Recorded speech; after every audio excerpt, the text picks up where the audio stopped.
Hi friends, vlog four മിനുൻ്റെ പുതിയൊരു വീഡിയോയിലേക്ക് എല്ലാവർക്കും സ്വാഗതം. അപ്പോൾ ഇപ്പോൾ പുറത്തൊക്കെ നല്ല വെയിലാണല്ലേ. അപ്പോൾ നമുക്ക് ഈ വെയിലത്ത് നല്ല കൊണ്ടാട്ടമൊക്കെ ഉണക്കി വയ്ക്കാം. അപ്പോൾ അതിനായിട്ട് കൊണ്ടാട്ടം ഉണക്കാനായിട്ട് ഞാൻ കുറച്ച് സാധനങ്ങളൊക്കെ മേടിക്കാനായിട്ട് ഇറങ്ങിയതാണ് കേട്ടോ.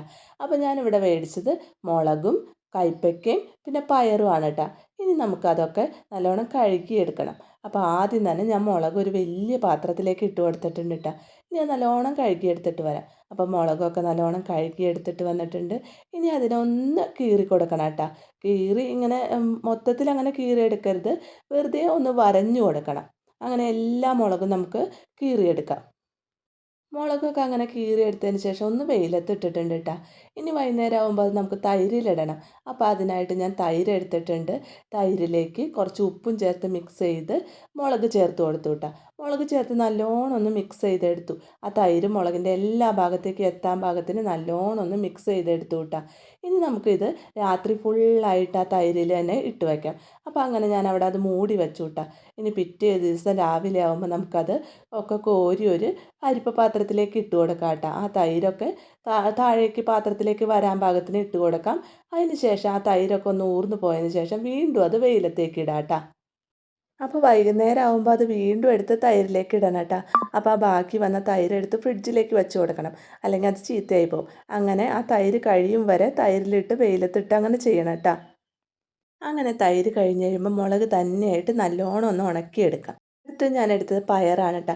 അപ്പോൾ പയറൊക്കെ കട്ട് ചെയ്ത് നല്ലോണം കഴുകിയെടുക്കാം കേട്ടോ. അപ്പോൾ പയറൊക്കെ ഇവിടെ നല്ലോണം കട്ട് ചെയ്ത് കഴുകി എടുത്തിട്ടുണ്ട് കേട്ടോ. ഇനി നമുക്ക് കൈപ്പയ്ക്ക എടുക്കാം. കൈപ്പയ്ക്ക അതുപോലെ തന്നെ കഴുകി വട്ടത്തിൽ കട്ട് ചെയ്തെടുക്കാം കേട്ടോ. അപ്പോൾ അങ്ങനെ നമ്മുടെ കൈപ്പയ്ക്കയും പയറും ഒക്കെ നല്ലോണം കഴുകി കട്ട് ചെയ്തെടുത്തിട്ടുണ്ട് കേട്ടോ. ഇനി പയറിലേക്ക് കുറച്ച് മുളക് പൊടി, മഞ്ഞൾപ്പൊടി, ഉപ്പ്, കുറച്ച് വെള്ളവും ചേർത്ത് ഒന്ന് ആവി കയറ്റിയെടുക്കാം കേട്ടോ. വല്ലാണ്ട് വെന്ത് പോവാണ്ട് ഒന്ന് ആവി കയറ്റി വേവിച്ചെടുക്കാം. അങ്ങനെ പയറൊക്കെ ഒന്ന് വേവിച്ചെടുത്തിട്ടുണ്ട് കേട്ടോ. ഇനി നമുക്ക് കൈപ്പയ്ക്കയിലേക്ക് കുറച്ച് മുളക് പൊടിയും ഉപ്പും മഞ്ഞൾപ്പൊടിയും കുറച്ച് തൈരും കൂടി ചേർത്ത് കൊടുത്തായിരുന്നു കേട്ടോ. കൈപ്പയ്ക്കയിൽ വെള്ളം ചേർക്കണ്ട, തൈരും കൂടി ചേർത്ത് ഒന്ന് ആവി കയറ്റിയെടുത്തു കേട്ടോ. അങ്ങനെ കൈപ്പയ്ക്കയും പയറും ഒക്കെ ആവി കയറ്റിയെടുത്തതിന് ശേഷം നമുക്കിനി അത് വെയിലത്തേക്ക് ഇടാം. അപ്പോൾ അങ്ങനെ നമ്മുടെ കൈപ്പയ്ക്കയും മുളകും പയറും ഒക്കെ നല്ലോണം ഉണങ്ങി കിട്ടിയിട്ടാണ്.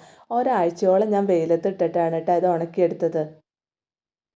ഇനി ഇത് നമുക്ക് ഒരു ടിന്നിലിട്ട് സൂക്ഷിച്ച് വെച്ചാൽ ആവശ്യത്തിനെടുത്ത് ഉപയോഗിക്കാം. അപ്പോൾ ഇത്രയും നല്ല വെയിലൊക്കെ ഉള്ളപ്പോൾ നമുക്ക് ഇങ്ങനെ കൊണ്ടാട്ടമൊക്കെ ഉണക്കി വെച്ചാൽ നമുക്ക് ചോറിനൊക്കെ കൂട്ടാനായിട്ട് നല്ല ടേസ്റ്റാണ് കേട്ടോ അത്. പിന്നെന്താ, എൻ്റെ വീഡിയോ ഒക്കെ കണ്ട് നിങ്ങൾക്ക് ഇഷ്ടപ്പെടുകയാണെങ്കിൽ ലൈക്ക് ചെയ്യണം, ഷെയർ ചെയ്യണം, സബ്സ്ക്രൈബ് ചെയ്യണം. പിന്നെ നിങ്ങളുടെ അഭിപ്രായങ്ങളൊക്കെ കമൻറ്റിലൂടെ അറിയിക്കണേ.